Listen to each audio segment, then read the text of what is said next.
Welcome to the Gen AI podcast, where the future meets fun and tech talk trends. Get ready to dive into the world of artificial intelligence like never before. Your hosts, Dale, Alan, Greg, and Val, are about to take you on a wild ride through the AI universe. So, buckle up, tune in, and let the AI adventure begin. Hello, everyone, and welcome back to episode 6 of the Gen AI podcast. We're getting through them at a good rate, and we haven't had a full house yet. I don't know when this is going to happen, but I do have Al and Greg. Al's back. Al, how are you doing? Have you spotted our fourth friend, or is he just a figment of our imagination? I think he's playing James Bond, changing names all over the place and wearing, those glasses with like fake nose and mustache and fake eyebrows, and he's flying under the radar. Val, if you're out there and you're safe, let us know. Send us a message. Do you know, I'm going to let the world know that I met Val for the first time last week. And in his pictures and on his podcast, his camera's a little bit high. In person, the guy has done a lot of bench press. He's a very big guy.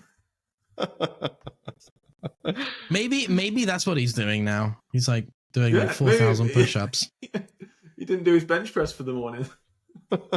Yeah, he's eating lots of protein. He's not doing the shakes, but he's previously done, for those that don't know, he's previously done white collar MMA, and I think he wants to do another one for charity. He did it for charity last time. He wants to do it again. Isn't that just I know sales what meetings? MMA is. What is white collar MMA? Sales meetings. Yeah. Okay. Yeah. So that's one version, one definition. The other definition is people that basically work in offices and don't do it for a living, type thing. So and do MMA, an MMA fight. They train, they get taught, and they have a charity fight and they raise money. So that's what he did last year, and apparently almost broke his arm. But he's Australian, so what's to believe? He said he's going to turn up. It's episode 6. He still hasn't yet, so we'll still give him grief for not turning up. But let's turn Well, but I think there's a new Japanese anime on Netflix about white collar MMA. So people resolve business disputes in a ring, and it is. That'd actually be be quite a lot of fun. I know, right? But by this account, I've now put my name on the Joe Rogan podcast. I'm just never going to show up. What podcast are you going to go to, Dale? There's a few out there. Tim Ferriss. I'll go Tim Ferriss. Actually, no. Stephen Bartlett, Diary of the CEO. Nice. Greg? I would go for a Jordan Peterson one. Purely because I'd want to be like just poking and pushing and being like, I want to learn something here. Yes. But we're not supposed to show, right? That's the idea. Yeah. I mean, you can put your name on anything if you don't show up. Okay. Right? No, I'd probably have to show up to that one. Edit the graphics and repost them with your name and your face on them. Done. Perfect. Let's do it. Right, gents, we don't have a lot of time, so let's get to the topic. Again, for those that haven't listened to previous episodes, everything we try and do is use generative AI to showcase what it can and can't do, because it can't do everything. And it can do a lot of things that people don't know about. So this one it generated was actually quite apt. Episode 6 is all about, it's given us a title of Tech Talk and Tinfoil Hats, AI Myths. So there's a lot of myths out there about AI, and not least, whose jobs it might replace and whose jobs it may not. And I think if we bring it back to the context of what we're talking about, primarily it's in the construction industry, construction mega projects, construction landscape, I guess. But a lot of what we say can be transferred and translated into other sectors as well. So, Al, since you were absent for the last one because you were gallivanting on the other side of the world, do you want to start? What are some of the myths that you've come across, that you've read on LinkedIn, that people have come at you at, and, The best ones are either very, very wild on the right-hand side or very, very wild on the left-hand side. So you have like, AI is going to replace everybody tomorrow. Run for the pitchforks and set fire to everything, and let's unionize against AI. Like that's basically what actors did. Yep. And I get the point. They're like, okay, like we want our image protected, I guess, from the actor's perspective, and we want to keep making loads of money from the actor's perspective. The only one that I do kind of sympathize with is writers, right? At least for now. And so that feels extreme on one side, because like even if you look at Sora, right, it can generate a few seconds of video, and that demo is the best 5 that they generated out of probably 100 or maybe 1,000 that they went through and selected the best ones to make a video, right? It's kind of like all the Gemini demos as well. They're like, okay, this looks great, but how many things did you try before you got here? Which isn't to say it's not useful, right? So like you go other side of the spectrum, you see myths like, yeah, AI will never replace human creativity at all. And I'm like, like you can write a decent script, and I can write a decent report, and I can write a decent number of things just using ChatGPT, right? Like the case in point, I'm on one of the advisory boards for Innovate UK, and the number of grant applications basically grew, I don't know, like 20x or something like that. There was a number, I can't remember what it was, but like it was more than an order of magnitude on grant applications, and they all look great now. Yeah, because you can get an LLM to write them. And so there's a lot of things that are being replaced that people maybe are a little bit in denial of, and all you have to do is look for someone who claims to be an AI expert and has done nothing about AI in their entire life to find some of the wild claims. It's similar to, I guess, if you don't vote and then you comment on how the country's been run, perhaps, or not done any research and then vote just blindly and have your say. So I think you're right. There are a lot of myths, particularly from those that have a loud voice, whether that's social media's fault or not, who knows? But people that are actively out there suggesting things that come across as fact, but perhaps are fiction. So how do we demystify that? So that's the one thing is job displacement, I guess. Greg, are there any that sort of pop to the top of the surface for you that you've seen lately and you've gone, that is just absolutely wrong? Well, it kind of builds on Alan's point, which is people who have incredibly strong opinions about things that they are uninformed of. And it's clear that it's a post-rationalization of a feeling that they have, as opposed to the output of a logical analysis that they've done based on the facts. And the clear one of these that I see is, to Alan's point, is things like, AI will never do this. I don't know what AI will do. Alan, you're even more informed than me. You don't know what it will do. So to say that something of which you are uninformed and you haven't defined precisely is not going to do something at some point at an undefined time in the future, I'm kind of like, you're talking out your arse, if I'm honest. You're talking out your arse. You have no idea what you're talking about. All I'd say this is that AI is clearly able to do things that are emotionally surprising to us, and that most people haven't. It's not that they didn't think it would happen. I think that most people hadn't considered it as a possibility, so they never thought about it. That's the surprise. I've never thought about this, but it's just happened. So it's almost like, imagine if spaceships just came down and started flying through the sky. It'd be shocking because we never thought that that's a thing that could be done. But once they're here, you get used to it pretty quickly. And then, someone going, oh, do you think you'll have a spaceship that goes from London to New York? It's not far-fetched anymore. I'd probably say that this is the biggest category. When I've had a long day and I kind of want a little bit of, as my wife call it, mind-numbing scrolling, I'll actually go on LinkedIn and I'll look to all the people who have a lot of strong opinions. I never reply. It just makes me laugh quite a bit. Yeah, no, absolutely. There's a lot of comedy out there, Al, and bringing you back in, because I know you wanted to comment on that, because if we base on what you were saying about Sora, yeah, it is amazing, the clips that they did put out there.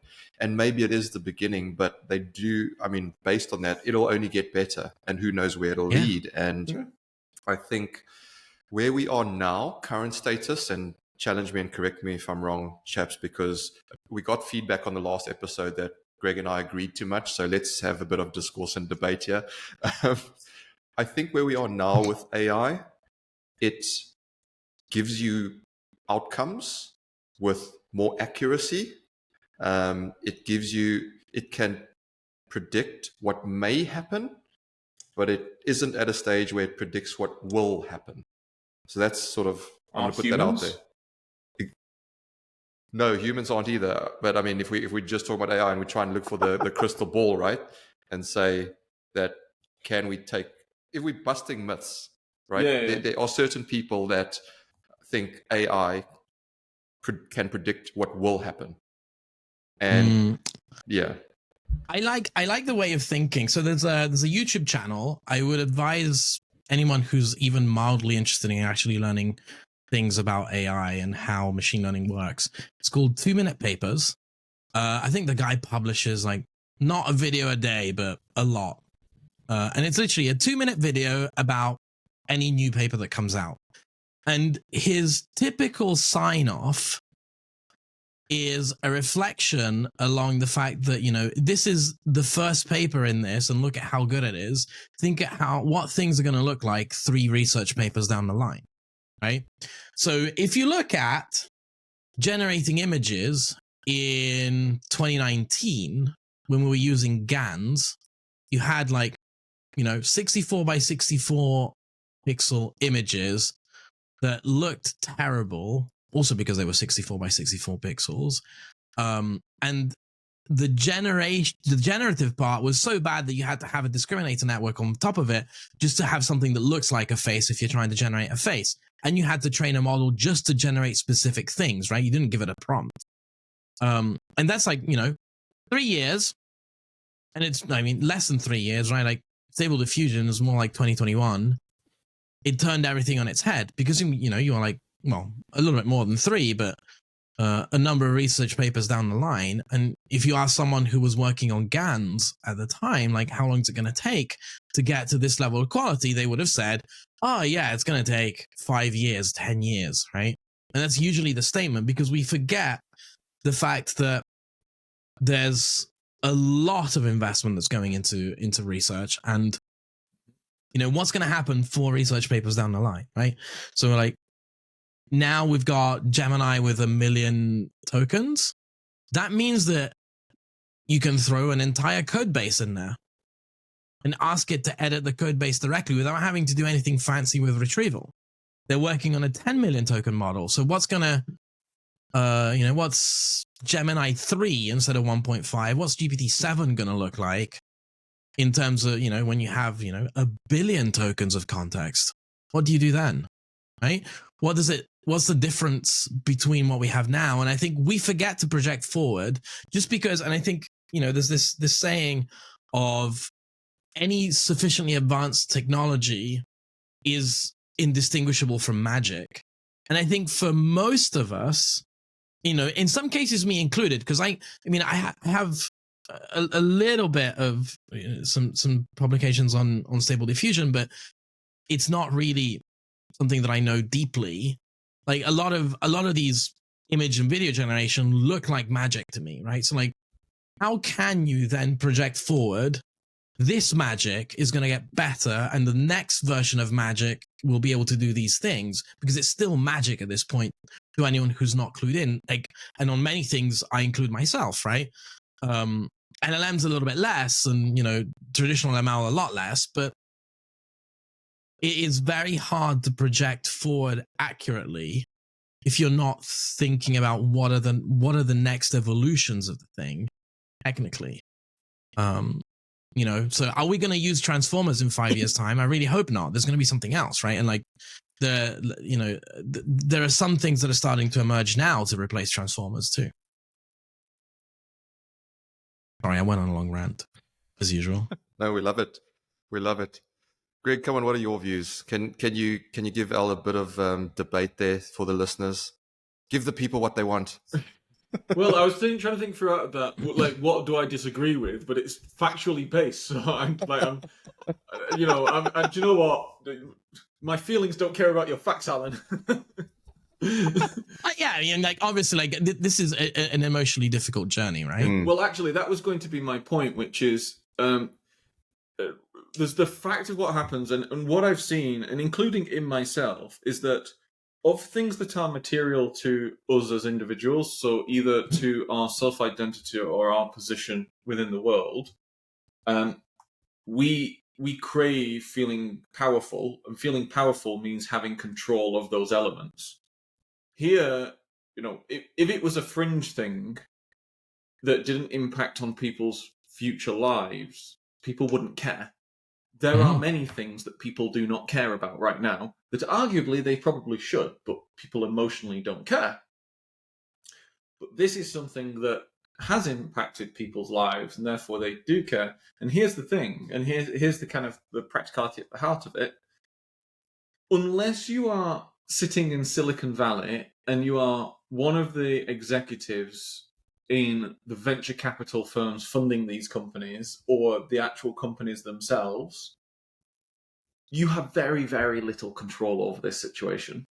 So I would argue the VCs don't either, but we could. I'm not going down. If you want some controversy, yeah, right there. Yeah. Well, yeah. And what I'd say here is this is actually the most difficult thing, which is people kind of coming to accept that it almost doesn't matter what we say today. And it also doesn't matter what they think. The world will evolve how the world will evolve, and in general, they have no power to control it. And it will impact their lives in some way. And actually, the key thing here is I would actually say it's to have an anti-opinion. Here, I'd say we do not need to have any opinions on AI. What my advice to like my family and friends would be is to keep a lookout and to be creative and opportunistic and positive. People can sit there going, you take jobs and do this and do that. Short-term thinking. I'd be like, when I see something, how do I make the most of it? How do I make the most opportunity with it? Knowing full well that it is a temporary endeavor, and as Alan, you were saying, better things will come out and things will change and do all of this kind of stuff. I think that's probably the contrarian view here is our opinions don't count. They mean nothing. Unless you're in control, yeah. I'm gonna throw a statement out there and see if you guys bite. So all of this, I'm a project director, project controls manager.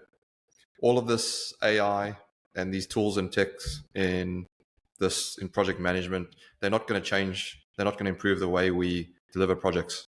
They're just black box and they don't work. Cool. My position, my general position to that would be, cool, if that's your opinion, that's your opinion. I hope you don't come across a bid with someone who doesn't have that opinion. Because if you come across a bid where someone has spent 12 months going, actually, I don't know, so let's experiment, and that person has managed to increase their productivity by 200%, and you're bidding against that person, and you're going in going, oh, we need this contingency, and wow, it's basically a guess, and they're going, well, we've calculated it. You're going to lose. And then, for some reason, the 20 years of winning you've had will suddenly become 20 years of losing, and you'll probably just retire. Yeah. Would be my okay, I'm going to continue in that persona. So I want to see the evidence that this all works. And again, I'm being hard here. It is not for other people to prove to you that something in the world exists or not. It is on you to do the work for yourself. Maybe if someone desperately wants a job for you who is very informed in this stuff, that you can obviously hire and request that they do that. But, think about it this way. Would you rather work with someone who goes, oh, prove this to me, versus someone who goes, very interested. I'd love to work with you to understand what we can do in this sense. Go on, Al. I mean, obviously, all of this narrative changes if you're in a sales meeting. By the way, Greg. Of course, I know, of course. I'm right, doing right? this from a podcast. Then you have to convince them. Yeah. But I honestly, like, I agree. You know, it's not on, in a sense, like, even it's not on OpenAI to convince people that GPT-4 works and it can do things, right? Or that ChatGPT can do things, or on Google that Gemini can do things, or Anthropic that Claude can do things, right? It doesn't matter which one you choose. It is on us to accept as individuals that a large part of everything that we do, and remember this, right? In the 60s, it was a widely accepted or generally accepted prediction that by this time, we'd be doing max 4 hours of work every week because everything would get automated. And instead, we have built ourselves a world in which we love making PowerPoints and changing the color of a slide, right? Which in the grand scheme of things is completely futile. And I'm sorry for the PowerPoint designers out there. I know that making things that look pretty is nice, but if you're making a report, you just need the words and maybe the visualizations and the charts, right? And like some structure. You don't need it to be fancy. So even these things are things that, like, it's busy work in a sense that we've created for ourselves, right? As humans, and there's lots of different versions of this, and I don't know how much time each of you spends in meetings, but it's a lot usually, and that is true probably for everyone listening. And how many times have you sat there and thought, this meeting didn't need to be a meeting, it could have been an email, it probably didn't even need to be an email because nobody cares, right? I think that is the attack surface, and it's on us to realize, and as individuals, that all of this stuff that we've created for ourselves that is keeping us busy because we need to prove our self-worth, right? You could very easily do, I think, 80% of your job in 20% of the time, right? There's like very much a Pareto distribution there, and the rest is checking your email. So all these things, it's on us to accept that this is where the big change is going to happen, right? And so as a society, etc., like, do we want to actually go down to, like, we work 20% of the time, do 80% of our job? It'd be amazing. I could do with an extra 4 days a week of being free. Do you know what? This is the point where I'm actually going to find a challenge. I'm going to find a challenge here. Yeah. I actually agree, and I think that'd be a wonderful world. The problem is that we, at least the three of us, live in capitalist societies. And capitalist societies always move the bar. So if you actually look at the productivity of achievement like 50 years ago versus the productivity of achievement today, essentially, if once automation comes in and enables us to save time, someone will come in and go, well, we can use that time to essentially make more money. Yeah, absolutely, right? And they'll just constantly push out. I do think I agree with you. I actually, if you kind of look at the data on farming, we were at the point where we could probably do 2-3 days a week of work decades ago. Because if you actually think, all we need is good housing, food, medicine, this kind of thing, and we were there a while ago. You're right. We've created this entire. It is true. There is busy work for busy work's sake, and you almost ask some companies of why you make people work 40 hours a week as opposed to do these things and you can go. Yeah. I love it. And I think the listeners, or that one listener that commented, we have one listener, guys. We have one listener. Nice. The one listener that did comment. Can we send him some like merch? Branded stuff? Yeah, we should send some merch. We should get some merch. Actually. Sorry. Yeah, I think it was a man. So as we promised, we'll use generative AI for a lot of things we do. I've literally just typed into ChatGPT. Give me 10 AI myths. The first one: AI can fully replicate human intelligence. Depends on the human.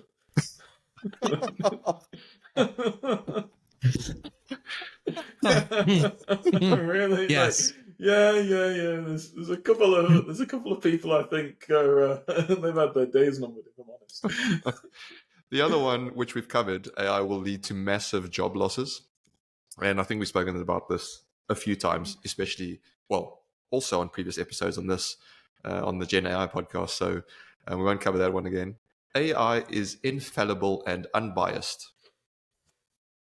I think this leads on from our hallucination episode a couple of episodes ago, Yeah. Alan. But I really don't think it's a myth. I don't think anybody believes that, though.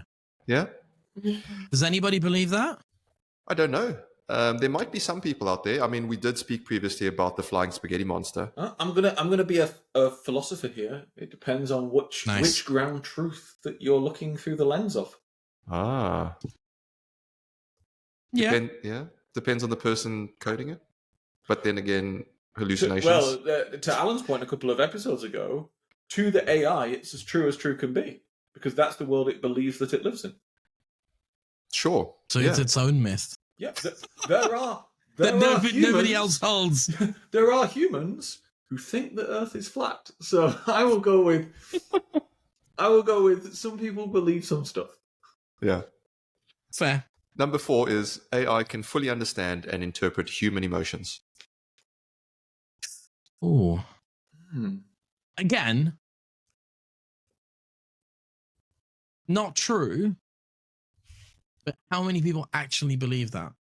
I think emotions expressed as language in language models typically do get an appropriate reaction because of all the safety training, etc., right? And alignment. If we were to go all Elon Musk and have a chip implanted in our heads and all that type of thing, and emotions are based on hormones and chemical reactions in your body, could that then potentially pick up your emotional state? Yeah. Right. And very like particular emotions correspond to particular brain activity, right? So you can kind of, I know it's not really practical right now, but if you had a portable MRI machine on your head all the time and you connect that to an ML model, you should be able to detect someone's emotional state with pretty good granularity at any given point.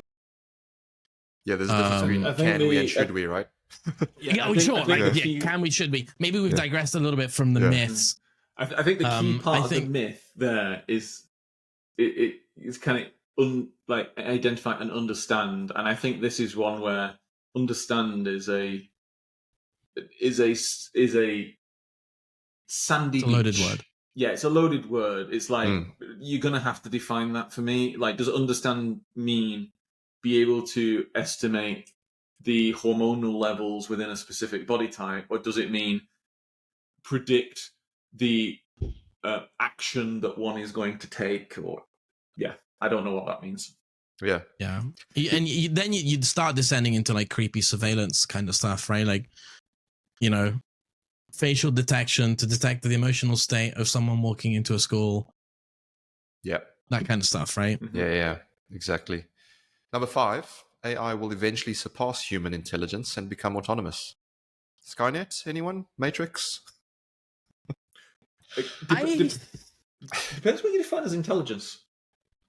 Yeah. Alan, you'll probably agree, 100% it's already done it on some elements of intelligence. Yeah. Like, for example, its speed of learning. There's likely no human that can keep up with some of the more modern AI models when they're given enough processing power. Ability to generalize around as well, right? Zero-shot learning is something that humans are not as good at, right? It's like actually part of what intelligence tests are built around is sort of like zero-shot learning from image patterns in a sense. So I think I agree. Like in some points, it has surpassed human intelligence. We have this belief, right? And it's not just capitalism, but humans keep moving the bar, right? It used to be, when a computer can beat a human at chess, and that's impossible. And then it became when a computer can beat a human at Go, and that's impossible. And now it's like when it was the Turing test, right? When you can converse with a machine and not be able to distinguish it from a human, which is like, with the right prompts, you can actually probably easily fool anyone, right? That's what most scams are based on now, is literally passing the Turing test. So now kind of the bar is at creativity. So there's this thing that, like, you can generate things pretty well, but it's not creative because it doesn't come up with the idea. You still have to come up with the idea. There's probably going to be a mechanism for it at some point, right? You and I know that we can hack a system together that can basically do that now. You just get one AI to talk to another AI. Yeah, I know, right? Like, you start talking about like multi-agent systems, that kind of stuff. I mean, technically it's not one AI anymore, right? So like it's a swarm, but swarm intelligence is a whole different topic. Well, that leads actually well into the next one, number 6. All AI is similar. Because a lot of people think that don't understand it. They go, all AI is the same. Well, actually, Alan, it depends on the frame you look at it. It does technically depend on the frame you look at it. I get that a lot. I get that a lot now, where we do some ML and some LLMs and some other stuff, and then we show the LLM based stuff. It's like, oh, so that's the AI. It's like, no, it's all the whole other thing that's under the hood that's doing the other stuff as well.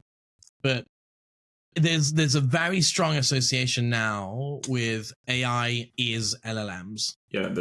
Right. Yeah. And a lot of time we fall into that trap, mostly because it's like, center in front of everybody's mind. But there's a lot of other things that are also part of the group. So I want to pick on that point, because those two go together quite nicely about, if you actually consider, it's to your point of, we keep moving the bar, and it's because what I call the generalized person can't articulate what intelligence is, or more specifically, what is human and what is not when it comes to looking at intelligence.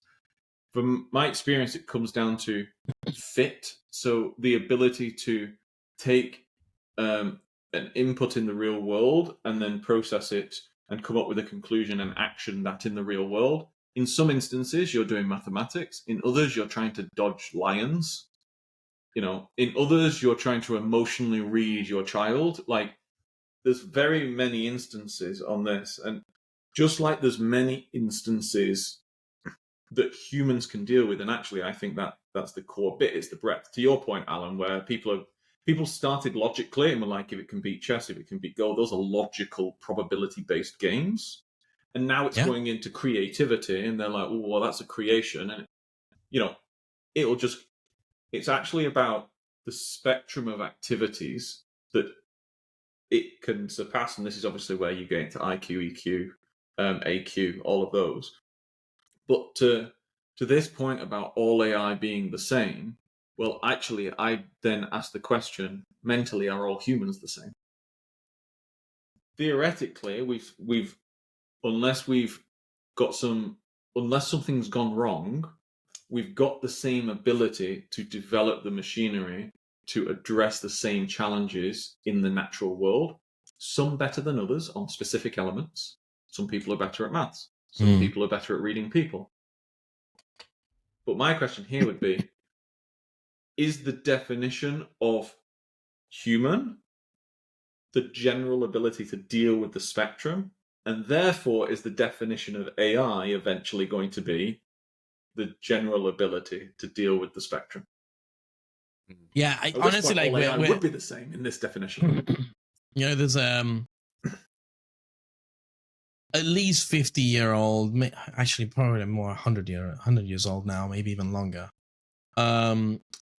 battle with within psychometrics, right, on the definition of what is intelligence. Because, like, we all talk about IQ as if it's something that is generally accepted what it is, and that isn't even the case, right? So, like, we can't define what intelligence is for humans.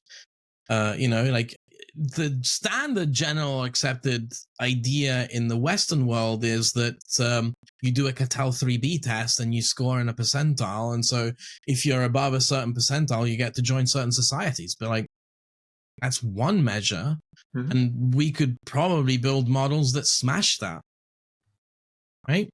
because it's designed on like very specific patterns for very specific purposes. And it was supposed to be like a way of predicting a pupil's ability to succeed later in school, right? But does that mean that someone that doesn't do well in like a TEL 3B is not intelligent in other ways? It doesn't, and there's like huge debates there. So we don't know what intelligence is. We can't define it. How on earth are we going to be able to define what artificial intelligence is and distinguishing it from artificial general intelligence and human intelligence? Like, we can't. We don't even know what I stands for, really. Nope. But I think you're right when you bring it back to humans, human intelligence. So if you say all AI is similar, therefore you should say all human intelligence is similar. And we know it's not, right? And so I think we can safely, from that perspective, bust that myth, because it's not the same. Not all things are made equal. No. But I think it's a great one, because that is one that I think people think that don't understand. Yeah, it's all the same thing. Which does lead, and we've spoken about this a little bit actually, AI can solve all problems. Now, you talk to Alan, you probably say, yes, it can. You talk to Greg, he goes, depends. Depends what the problems are. I mean, all problems, can it solve all problems? Let's actually go back. Let's actually go back to that core point and say, can human intelligence solve all problems? Well, I would actually argue that the problem set is infinite, and when you solve one problem, you emerge a new problem. Hopefully, that new problem is a better problem to solve than the old problem. So, for example, we have solved the problem of diseases killing babies. Now the problem is people live a long time. Yep. So I'd probably say that the problem spectrum is, it might not be infinite, but it is very, very difficult to bound. And without being able to bound something, you cannot then say, unless you had an infinitely scalable process, that anything can solve an unbounded system. Alan, would you agree? I agree. I think you might want to rephrase the second problem statement. Humans live too long. I'm not sure I can phrase it in that way. I would like to say that humans are living longer, and that poses more societal problems. Yes. Fine. I actually. So here's an interesting. I had a great debate the other day, which is: would you give up your ability to have children for the ability to live for 200 years? Ooh. That's it. But if you think about it, like, that sounds like a Black Mirror episode. Yeah, well, of course it's good. Yes. Of course it is, that kind of thing. Stick it into GPT-4, write it, put it into Sora, make the episode, and let's make $1 million.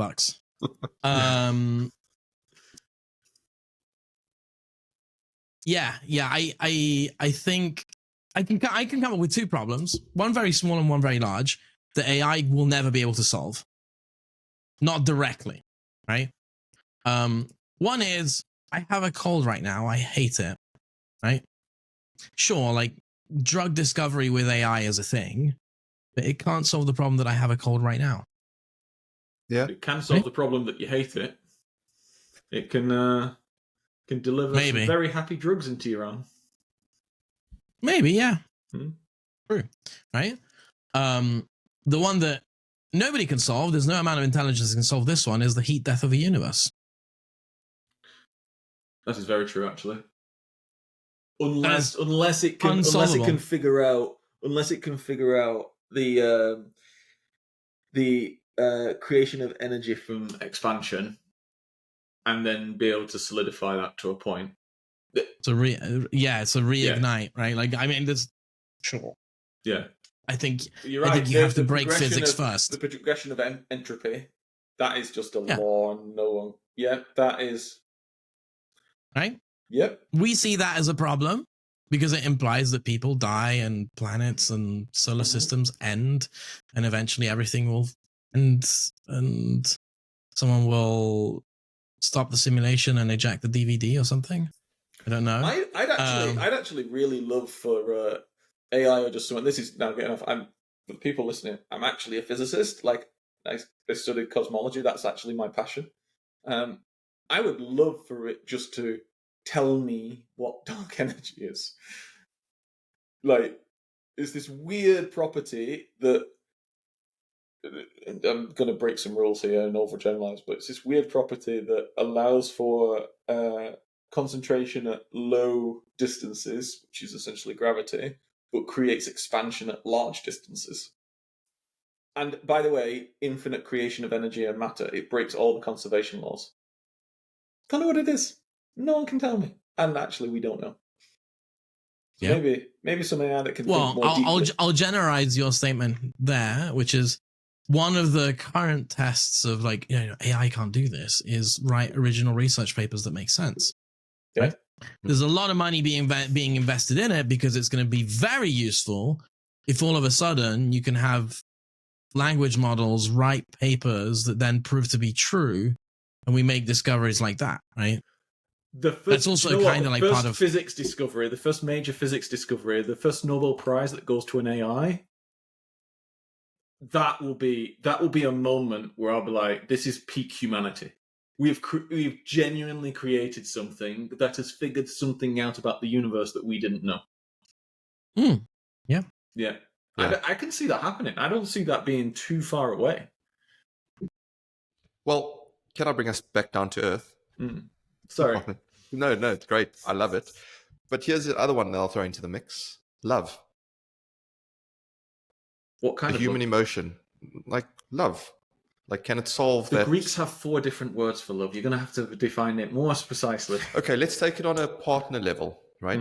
You're looking for a partner. You're looking for your, inverted commas, and I know the romantics out there will hate me for saying this, that it's inverted commas, your soulmate, right? That type of love.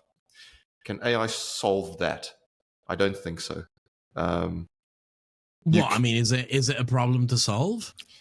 Well, I think for single, lonely people, yeah, I think it is. I it's think a big the problem there is I'm lonely. Yeah. Yeah. There's a lot of solutions based on AI for that, but I don't think we should talk about them too much.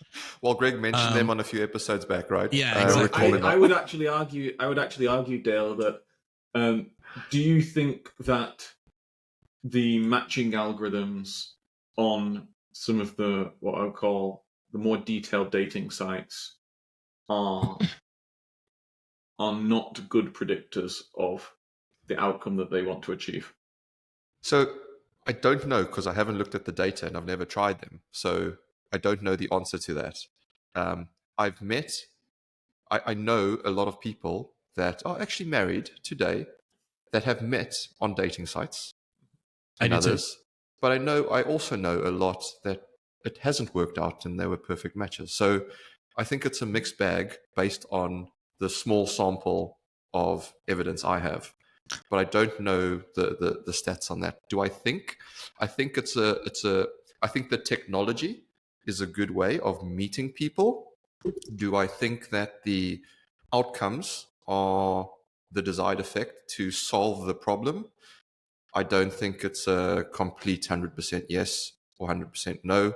I think it's, back to your point, Greg, it depends, which is the cop-out answer. But I think based on my evidence, it does really depend on other factors. For me, it'd be the problem statement that you're trying to achieve here. So, for example, are you looking to find somebody for which you have complementary and contradictory, but in the positive, the stressful way, traits that has the probability of creating emotions of love? And then they've got obviously the different evolutions of love within a relationship and across time and across wants and needs. And I'd be like, which one of those are you trying to achieve? Can forget AIs, like, can your friend or your a psychologist or something suggest something that you might want to do for your partner on your anniversary to generate feelings of love? Yeah. And as I think the three of us would probably attest, because we all have children, love's not a 0 or 1 thing. Love is something that you invest in every single day, and it pays dividends. Yeah, absolutely. So I'm going to be a cynical guy here. I think a couple of things. So like on matching, like every other algorithm or strategy, and I don't mean it in an AI sense, right? This could actually be like, what is your own strategy for dating, for example? Mm-hmm. It's going to have an accuracy and a success rate, which is never going to be 100%, right?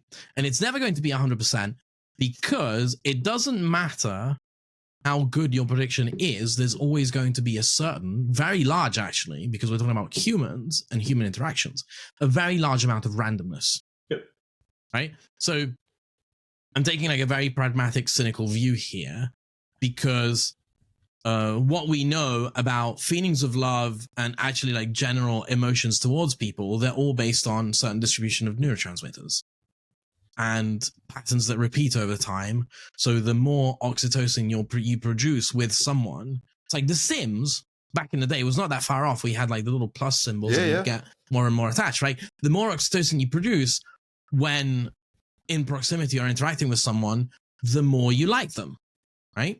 Mm-hmm. And obviously there's like factors that multiply into that. Into like, do you find that person attractive or not, et cetera, et cetera, et cetera, right? But there's a huge amount of randomness, right? If you meet someone and they're having a bad day and they didn't shower, you're probably not going to feel very attracted to them, even if they are like your perfect match, right? That is randomness, I guess. And because of that, I think solving for it is going to be very difficult. I don't think there is an actual solution. But also, you know, AIs don't have neurotransmitters, so they can't empathize with that. Right? They can simulate sympathy and empathy for it, and they can replicate things that others say, right? What do I do for my wife on her anniversary? And it will give you some ideas, and it'll only give you some ideas because somebody else said it, right? Mm-hmm. But it won't be able to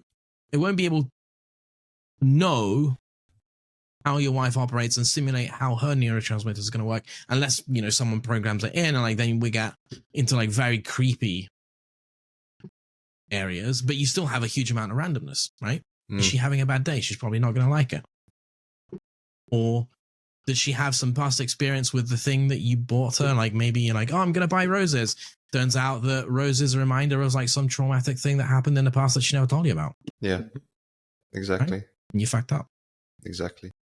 But we don't want to end on that note. And I know we're heading towards the end of the pod. So I'm going to pick off one more and just a simple yes or no to bust the myth. And I think I know the answers from the two of you.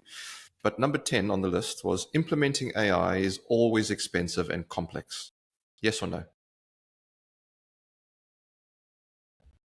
What's your definition of implementing AI here? Like, does implementing AI mean use AI in your organization? Or does implementing AI mean I'm going to start building models? Have a yes or no to either one of those. First one, no. Second one, yes. Greg, more so every day. Greg's sort of this, again. These I think these myths are provocative because they are non-descriptive. Like they have sets that are wild in variation. To Alan's point, you could implement in very inverted commas AI today by just logging on the internet and saying, go into DALL-E and go create me a picture of a unicorn. You have implemented AI in some way. Yeah. Or you could go, I've got a very complex business problem that I'd like to solve, and it needs to follow the processes and procedures in the InfoSec of our organization, and I want a strategy of transformation that's a vast endeavor to undertake. Yeah. So but then you're also implementing organizational change more than you're implementing AI, right? To your point, you're right. It's like if you're building foundational models, that's going to get very, very expensive very quickly. Yeah, I think even if you're fine-tuning it depends what models. Expensive is, because to some people it's not expensive. Yeah. What's your definition? Like, you know, like for me, $100 million is a lot. Maybe for some others, it's not. Yeah, to some others, $100 million is another Tuesday, and they lost it in the sofa. I actually think this is perfect because we spoke about getting merch, and for Greg's merch, I think in the front of his shirt, it's got to have "It depends." Yeah. Yeah. Well, people are asking very, very loaded questions. And I'm like, you're going to have to... Well, but you're still going through the list, right? Yeah, And this is stereotypical ChatGPT. It's had so much alignment and guardrails that basically anything that comes out of it is so broad and generic that your comment is always going to be, it depends. Exactly. Well, look, folks, it's great to have you back, Al. I know you're struggling with a bit of lurgy as well, so well done for getting on the episode. Greg, it's always good to see you as well, and it was good to see you in person last week too. We have lots of fun on these. Hopefully, we've given the people what they want and had a bit more of a debate there. And we'll try and look for more contentious topics. But I think the key remains is that we want to give you perspective, we want to give you opinion and insight. We don't always want to agree with each other. Sometimes we inevitably will, just because that's our nature, and we do agree. We try and be open and transparent. But the biggest thing is that hopefully you learning from this, or we know that there's at least one listener. So thank you for listening to us. But till next time, thank you very much for joining us for this discussion, and we'll catch you on the next episode. Bye for now. Thank you.